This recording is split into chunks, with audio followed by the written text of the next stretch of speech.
Hello. I'm gonna do another drunk history session because why not? And also I did one earlier, like a week or two ago or three, and it was a drunk history session. So I was drunk and high, and that was like kind of difficult because the high part helps with the enthusiasm, but sometimes doesn't help with the memory. So I'm gonna try just a drunk history and see if that's easier.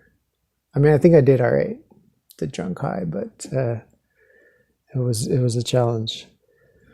All right, so I'm not super heavyweight, so this should get me like, you know, basically drunk, buzzed, fairly faded-ish. Let's see, what history should I do though? I would say I'll do some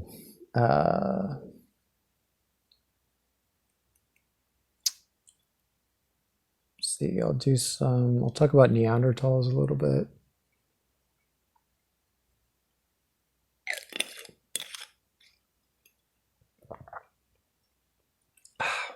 So, Neanderthals, and this is not, I guess this is drunk archaeology at this point because it's obviously prehistoric, arguably, depending how you define it. But from what we know, the first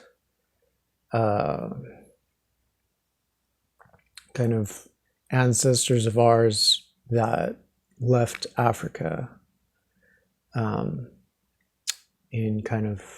the last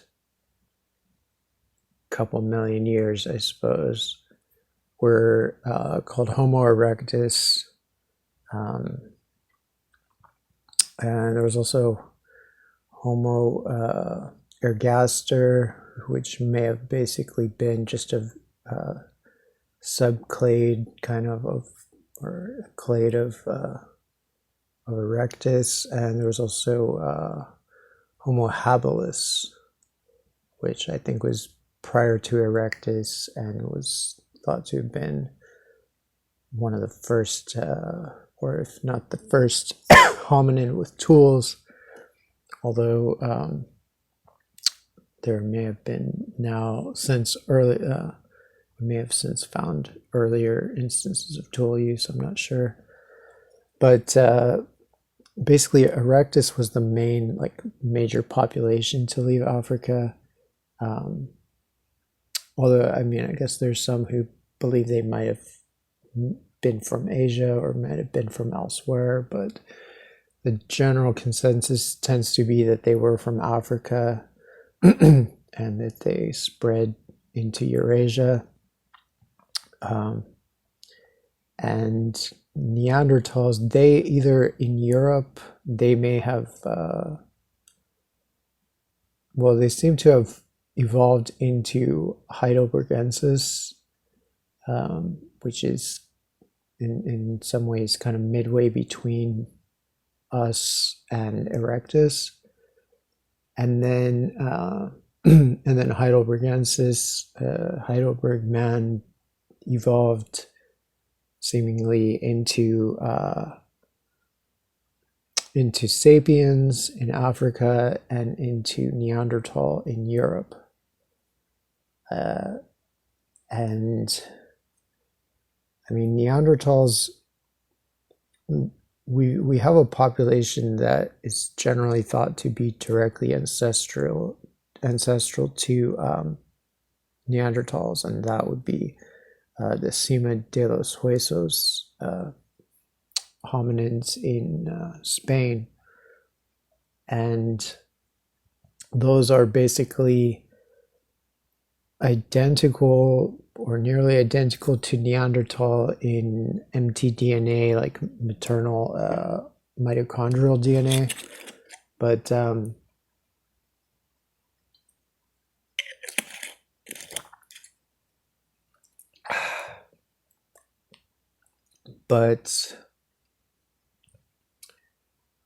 well, let's see. In yeah, I would say maybe it was their nuclear DNA that was the same as Neanderthal, but their mitochondrial DNA was different. So that would suggest that basically a new strain of mtDNA, mitochondrial DNA, was introduced. You know, like the Cima de los Huesos hominins date from, it's basically about maybe between 200 and 300,000 years ago. Or I could be right, it actually could be 400,000 years ago there in Spain. But between then and the advent of classical Neanderthals, like the Cima de los Huesos hominins have a lot of the same morphology as Neanderthals, but also distinct. So the new trend has been to simply call them Neanderthals. I don't accept that. I still refer to them as Heidelbergensis, Heidelberg man, because they still are distinct from classical Neanderthal, both genetically and morphologically, you know, despite any overlap.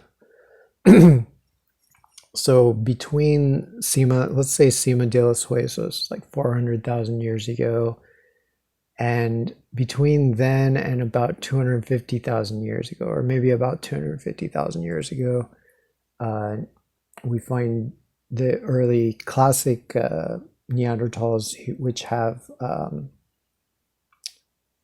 basically, yeah, I believe it's that the Neanderthals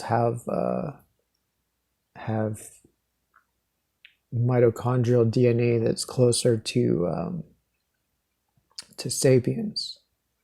You know, it could be the other way around. I could have this mixed up and it's the nuclear DNA that's closer to sapiens. But certainly one or the other, and I think it's the mitochondrial DNA.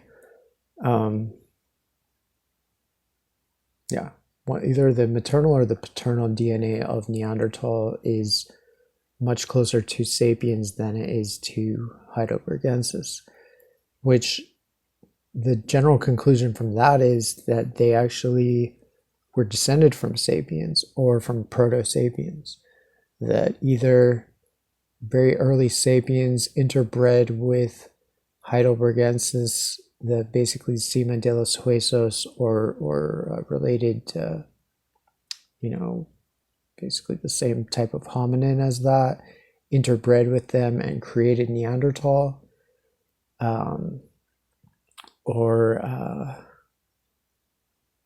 yeah, I mean that's, or it was a kind of missing link that was not strictly speaking sapiens, but was a missing link between sapiens and Heidelbergensis that was much closer to sapiens than the Cima de los Huesos hominins were genetically. And yeah, so Neanderthals are quite mysterious. One thing that interests me about them is that their brains were so much larger than any other hominins. Although the earliest sapiens that has been found, the Moroccan skull, I forget where in Morocco, but and it's like, you know, like it might be about 200 to 300 to 400,000 years old. I forget the date, but it's basically it also has a very large cranial capacity. So that either suggests that there were early sapiens, or yeah, there were basically early sapiens that also had very large brains, or that the Moroccan hominin was a Neanderthal sapiens hybrid, and that was the origin of the enlarged cranial capacity. So part of why the large brains of Neanderthals interest me is that it seems that they might have had a large influence on human culture. They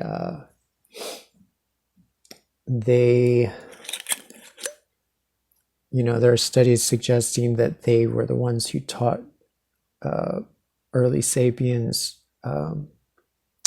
music and art and ornamentation with feathers.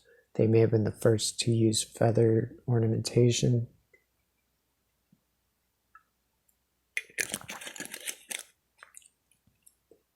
So, I mean, I believe that in some way Neanderthals were smarter than anybody that exists right now. That's not to say that brain size is everything, by no means, but brain size is something. It's like muscle size.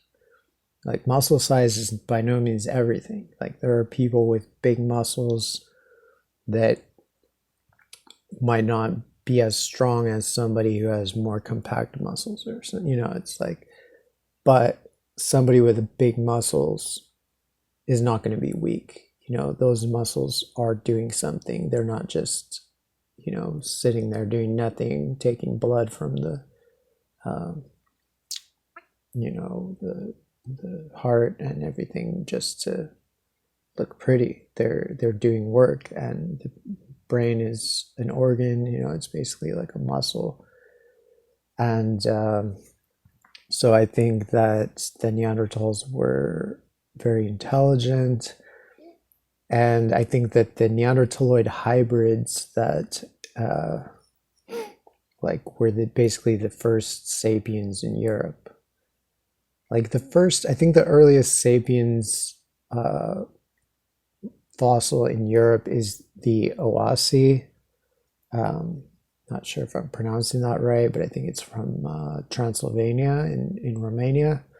And it's like, I don't know, like 15% Neanderthal or something, like a huge percent, much more than I think any other known fossil that's actually had its DNA sequenced and analyzed. So you basically had people that were coming from the Middle East who were already Neanderthaloid hybrids, because sapiens pushed its way steadily into the Middle East from Africa, or this is the general working model consensus of what seems to have happened.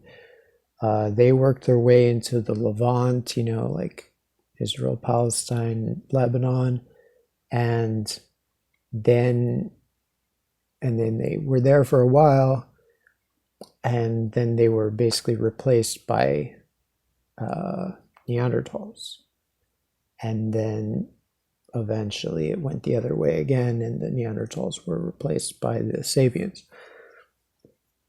But these early sapiens that were like the first Levantine, kind of sapiens, Palestinians, were probably heavily Neanderthaloid genetically. And just based on their morphology, they look like they might have had as much Neanderthal DNA as the Oasi fossil. I'm not sure that their DNA is serviceable to be actually analyzed. It might not have been preserved as well as Oasi was. but the skull and Kafsa hominins of Palestine and other, related fossils tend to look basically like halfway between a sapiens and a Neanderthal. So in lieu of any DNA evidence, the logical guess would be that they were heavily Neanderthaloid hybrids. And what it seems to be is that there was Neanderthaloid hybrids from the Middle East who, they were eventually pushed back into Africa, either by climate or by Neanderthals or both. Then they eventually came back into the Middle East and into Eurasia and spread out more. And then some of them went into Europe. So these were already Neanderthal sapiens hybrids. This we know genetically that by 40,000 years ago, the sapiens that were coming into Europe from the Mideast did have Neanderthal DNA admixture.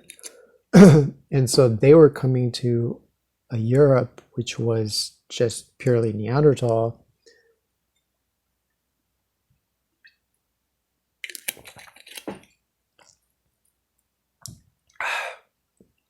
And they were interbreeding with the Neanderthals. And that's why you have such a high rate of Neanderthal DNA, like as found in Awasi. And just based on the logic of that, that means that the first child of these new encounters between the hybrids and the Neanderthals of Europe, like the hybrids coming from the Middle East seem to have been, for the most part, mostly sapiens, and maybe 5%, or we're not sure how much Neanderthal. But then they were encountering these pure Neanderthals, and they were interbreeding with them in Europe. Those were the Europeans. I mean, and then their first offspring would naturally be a Neanderthal, because, or at least more so than a sapiens, because obviously if somebody who's 5% Neanderthal interbreeds with somebody who is 100% Neanderthal, their offspring is going to be 55% or whatever Neanderthal, and they're going to be minority sapiens, majority Neanderthal. So we're not like the lines between each community, I think, were maybe a lot more permeable than the impression one would get from reading a lot of anthropological studies on it. It's talked about, here's the sapiens community, here's the Neanderthal community, but there was no sapiens community in Europe or Asia, or it's like there has not been discovered any pure sapiens outside of Africa any time in the Ice Age, to my knowledge. Every single hominin, every single fossil that's been found in Eurasia, in either Europe or Asia, prior to the last 100 years, and even, I think there's honestly a good chance no pure sapiens has ever entered Europe. Because probably the closest to pure sapiens entering Europe would be in modern times, when there are people from sub-Saharan Africa who are coming to Europe and settling in the last basically in the 20th century and 21st century. But even they have probably Neanderthal DNA, very small amount generally. Some sub-Saharan Africans, I think, have a substantial amount. Others have, something like 1 or 0.1% or something, but I'm there's no convincing evidence that there's any pure sapiens or even anybody on Earth without Neanderthal DNA admixture. It's just that some populations have much less than others, like the San, the Khoisan of southern Africa have much less than, say, the Maasai of East Africa, or like their Yoruba or something, but they still have it. They're still their DNA still shows admixture from basically Mediterranean populations, which would include a small amount of Neanderthal DNA. So everybody's Neanderthaloid, I think. Like, I don't think there's anybody left on Earth. I mean, the people with the least would probably be like, yeah, the Khoisan and like the Pygmies, the of equatorial Africa would probably not have very much. But again, like, these populations are not completely isolated, and they have not been completely isolated, and therefore you can pretty much guarantee they have some trace of Neanderthal DNA, or even untraceable fragment of Neanderthal DNA, just because pretty much everybody else has it. So if they've interbred once with anybody else, they pretty much got it, and they have. So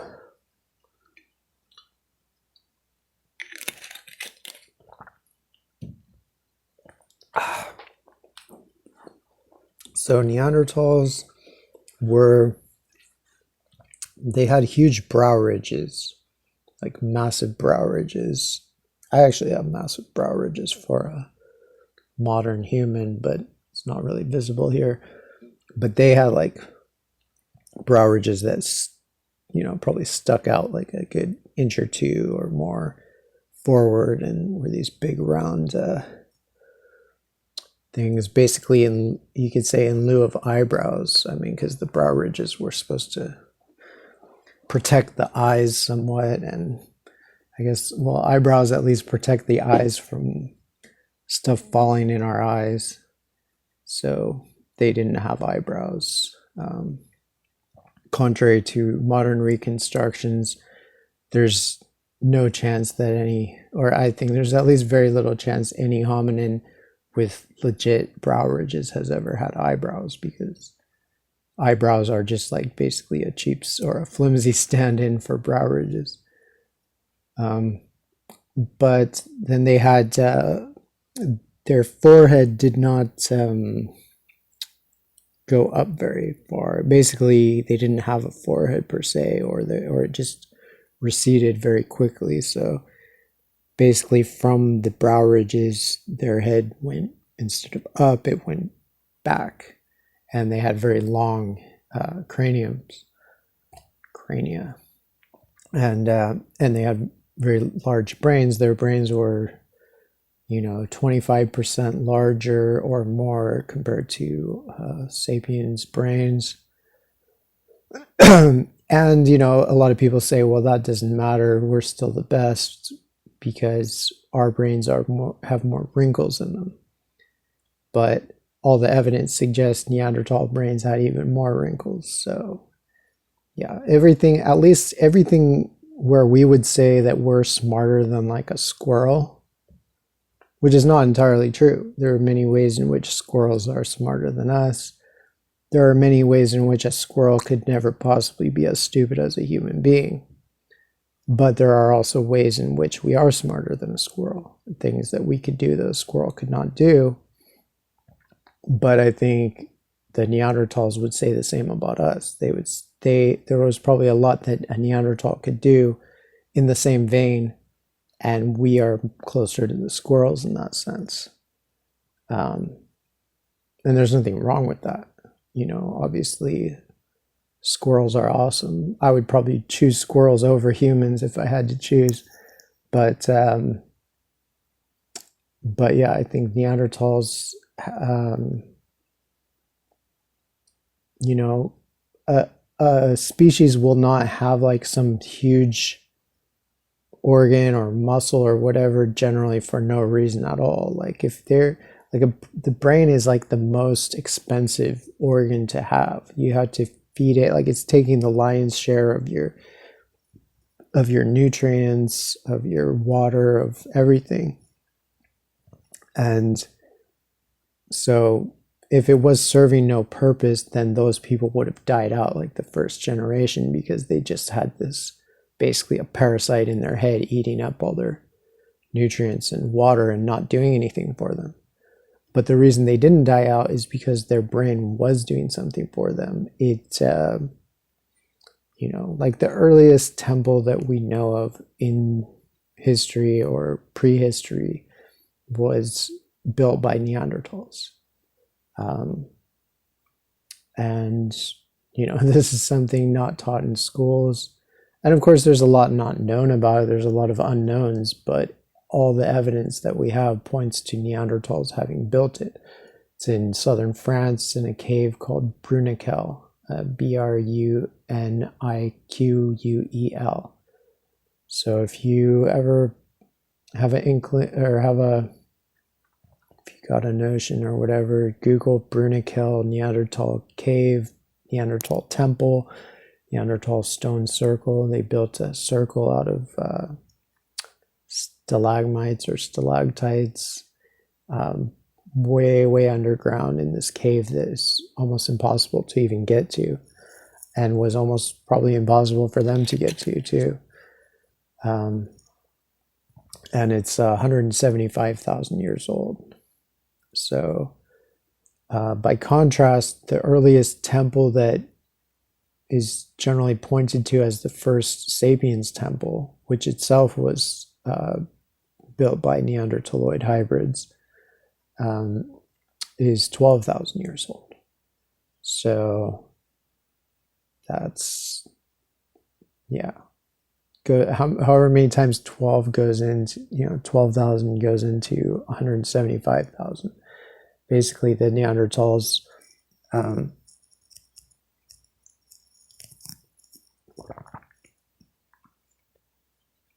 Neanderthals built their temple, which is the same shape as the 12,000-year-old one. So we don't know of any temples between these two, really. There may be some fragmentary one that had been discovered elsewhere in Turkey that basically was flooded as part of some dam project by the Turkish government. But in terms of, at least other than that, like of any structure that we can look at and say this is probably a temple, the earliest one is Göbekli Tepe, and it's along the northern Euphrates in Turkey, Kurdistan, historical Armenia.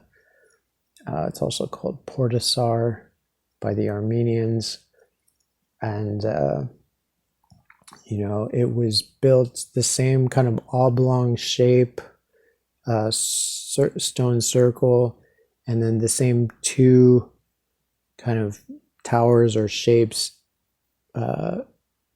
within the oblong shape.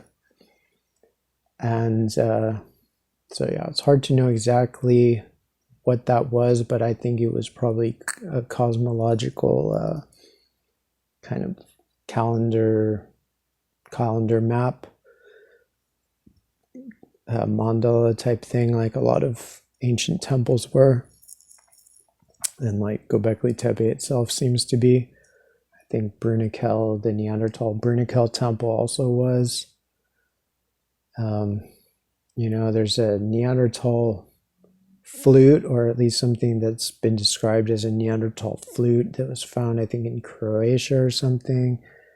And some people have disputed that and claimed it was just a bone that was chewed on by cave bears or something. But I think there's at least as much reason to think it might be a flute, and it certainly looks like later flutes that were made by the Neanderthaloid hybrids.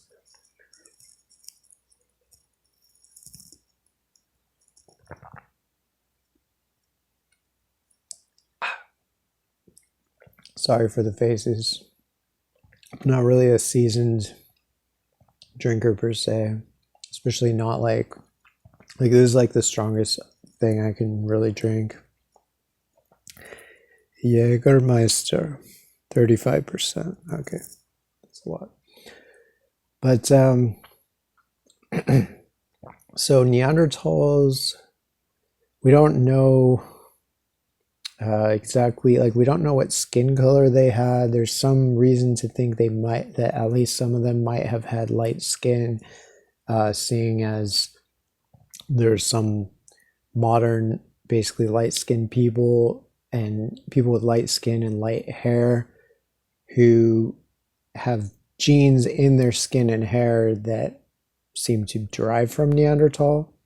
But at the same time, East Asians have a gene from Neanderthal that is supposed to be like a sun protective gene.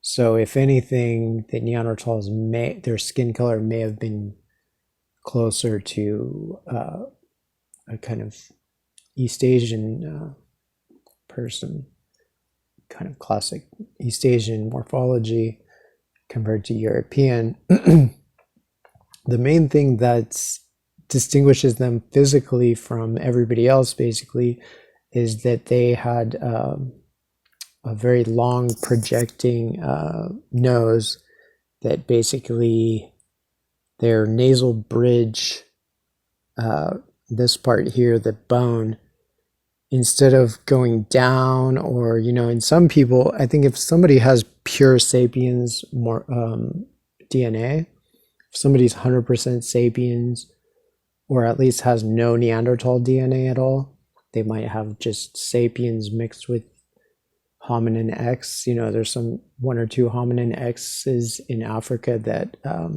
we don't know much about, but we know that a lot of African people have ancestry from them. But so I still think none of those seem to have had this feature. So anybody without Neanderthal DNA, basically this bone part will not be here. It will just, be relative, or at least it will be relatively flat, and then it will kind of, there's the kind of little ski jump nose at the end, or a little button nose type of thing that you see in a lot of San people, Khoisan in Botswana and in Southern Africa. Like their nose is just very, very small. There's just kind of like, just goes down, and then a little button nose. That's because they don't have as much Neanderthal DNA. Some people have a lot of Neanderthal DNA, and their nose, obviously is much different to mine. Like some people's nasal bridge goes out at a much higher angle compared to mine. Like mine is, I don't know if it's average or what, but it's kind of relatively normal. It slopes down, normal for like a descendant of Europeans. It slopes down at a kind of whatever angle that is. But for the early hybrids, they were much closer to Neanderthal. Like me, I have maybe 5% Neanderthal DNA at most. Whereas somebody like Owasi with like 10, 15, 20% Neanderthal DNA, they would look a lot closer to a Neanderthal. Like a pure Neanderthal, their nose was like a snout. I mean, I think like their nasal bridge went essentially straight forward from their eyes. So, and it went straight forward for a ways. Like at least as long as let's say mine goes 1, 2, let's call it like 2 inches there. Instead, theirs would go straight forward 2 inches. And then it's hard to know, was it bent, did it hook down a lot, or was it just really a straight nose? That's harder to be as sure about, but certainly the full variety of different types of long noses with high projecting nasal bridges that we see today, and they're often divided into like endless categories like Armanid and Dinaric and Nordic and all these different types of noses, but it's nonsense. There's really, like, I would say 3 types of noses, or maybe 4 main types of noses. There are a Neanderthaloid nose, which means the nasal bridge projects forward, and there are wider noses, which are present in some African people, and it seems to be in descendants of Denisovans. So that's either, it might derive from sapiens. I mean, you could say maybe it derives from sapiens, but it also might derive from African hominin X, and it seems to also derive from Denisovans. The sapiens which interbred with the Neanderthals in Europe, or at least the Neanderthaloid sapiens hybrids that did, seem to have been descended from the basal Eurasian population, which means they had very thin features, I believe. That's like the reason the reason Europeans have such thin noses is not because they're not African per se. It's just because of the type of African they're descended from. Like even today, there are tribes in Africa and nations in Africa which have thin noses, and others that have wide noses. So basal Eurasian seems to have been one of the ones with a very thin nose, and they came in great numbers, seemingly about 40,000 years ago. And so, yeah, this is an easy way to tell if somebody has Neanderthal DNA. I mean, again, pretty much everybody has Neanderthal DNA, but if somebody has a very extremely aquiline nose, extremely long nose with a projecting nasal bridge, then they're basically guaranteed to have a lot of Neanderthal DNA.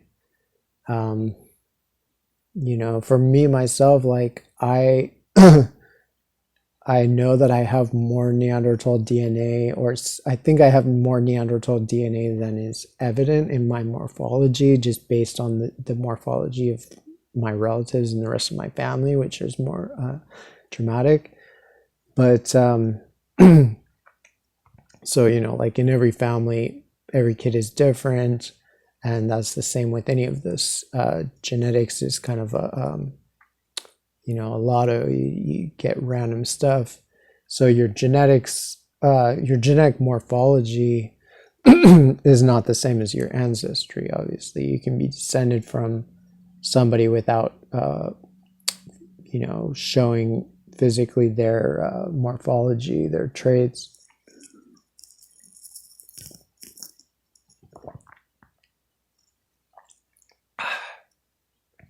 Alcohol is gross. So yeah, Neanderthals were smart,